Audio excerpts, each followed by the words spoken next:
ya, yaitu materinya inverse kinematik. Apa itu inverse kinematik? Jadi kinematik ada dua ya. Tadi forward kinematik, ada inverse kinematik. Kalau forward kita tahu posisi, kita tahu sudut-sudutnya sama panjang daripada batang-batangnya atau linknya, kita bisa menghitung posisi X, Y, Z. Tapi itu bukan sebenarnya yang diinginkan. Yang diinginkan adalah kita bagaimana tahu sudut-sudutnya jika posisi-posisinya diketahui. Dan ujung daripada robot, pastilah dia akan pergi kemana-mana kan. Ada gambar, ada apa, ambil barang. Nah, pasti akan menuju ke titik itu.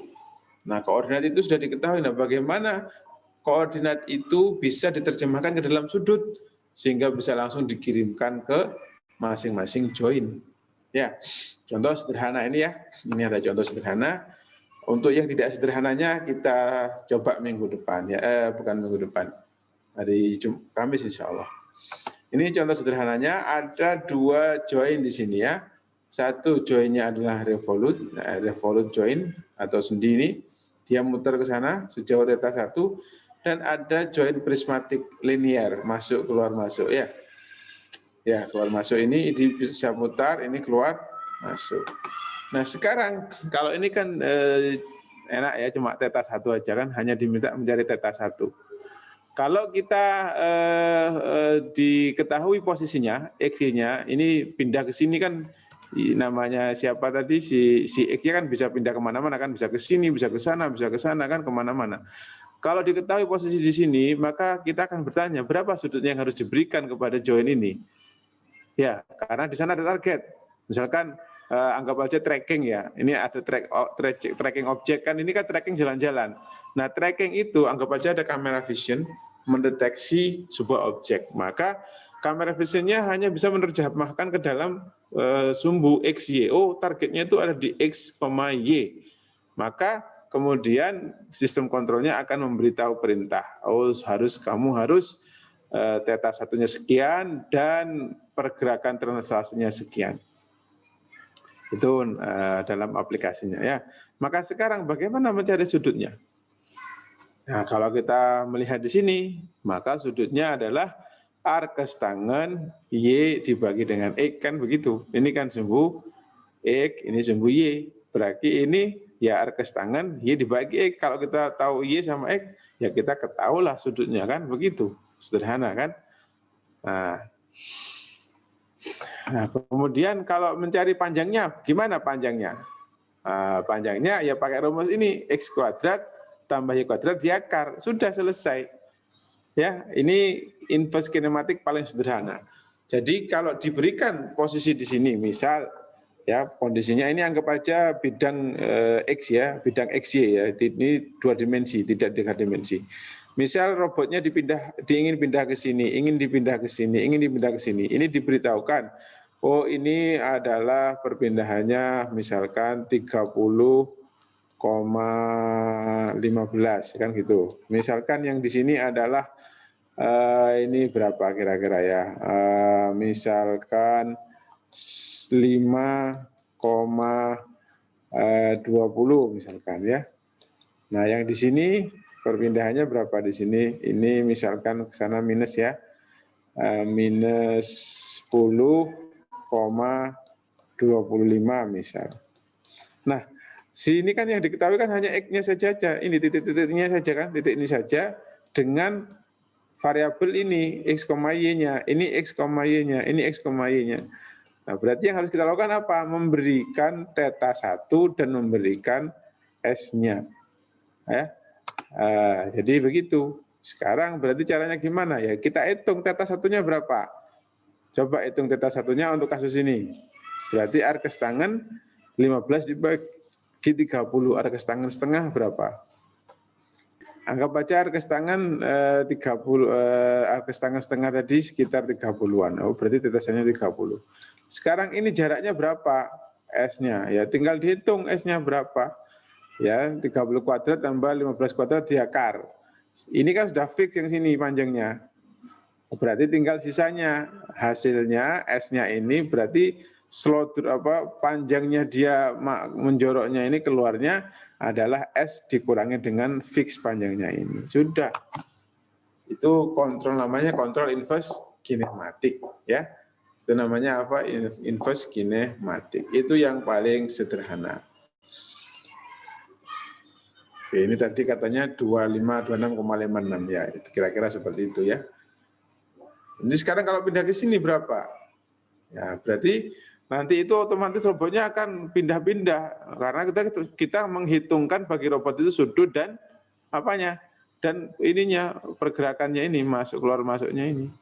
Jadi dia akan pindah-pindah. Kita kayak objek tracking itu sudah. Itu namanya inverse kinematik.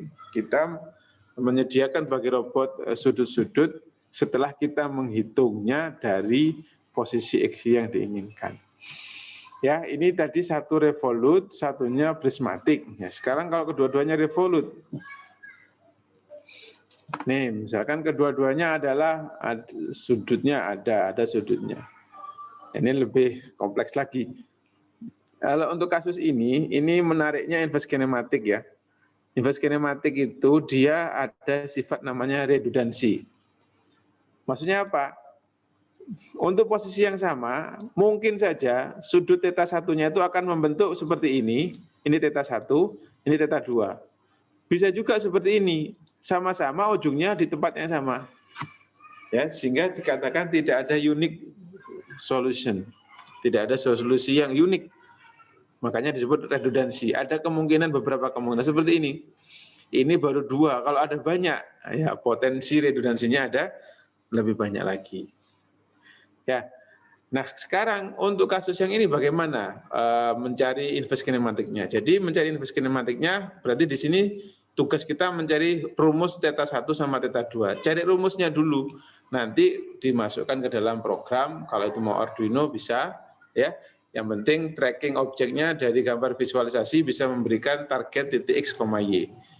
Karena ini tinggal dihitung oleh inverse kinematiknya. Oh, θ 1-nya sekian, θ 2-nya sekian. Pakai apa? Ya pakai persamaan dulu. Sebagai contoh ini. Ya, ini θ 1-nya di sini, ini θ 2-nya di sini. Ini X, Y.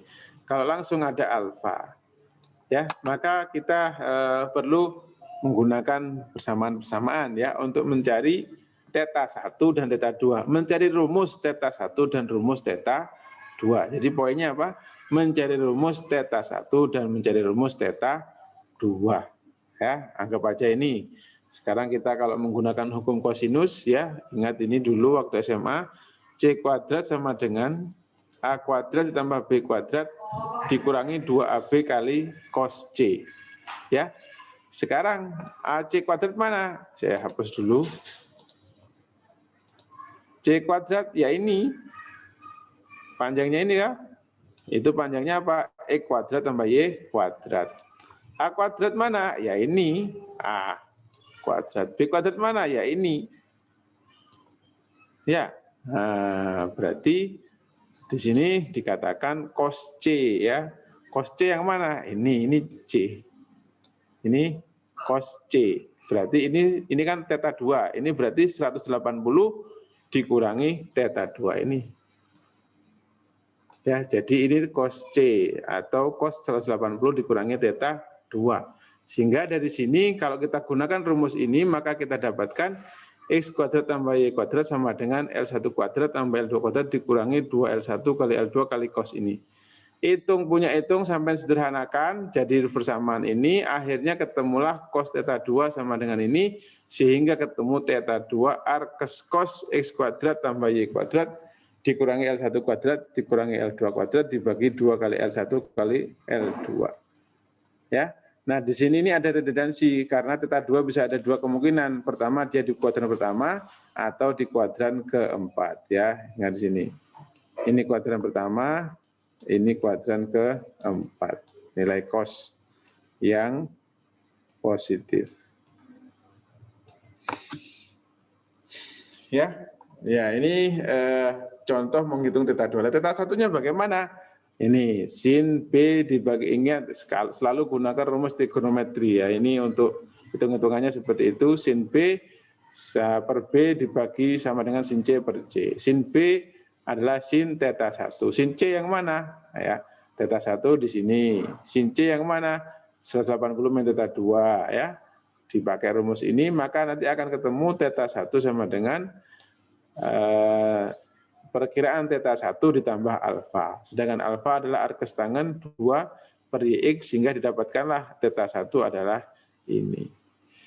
Ya, jadi menggunakan rumus-rumus trigonometri kita akan bisa menggunakan atau mencari theta 1 dan theta 2. Inilah disebut dengan inverse kinematik. Kita tahu X sama Y, tahu panjangnya L2 sama L1, langsung kita bisa menghitung theta 1 dan theta 2.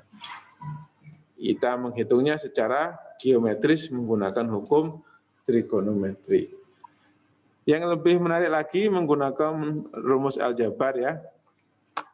Menggunakan rumus aljabar memang dihasilkan kalau dilihat di sini ya. Nah, ini hasil daripada menggunakan rumus trigonometri. Kalau ini hasil menggunakan rumus aljabar ya. Mungkin sampai tidak terlalu suka ya, tapi yang penting mungkin kalau sampai ingin menggunakan, mencoba nanti langsung aja lihat hasil akhirnya ya. Nah, sama hasil akhirnya theta 2 ini, kemudian theta 1-nya adalah ini ya.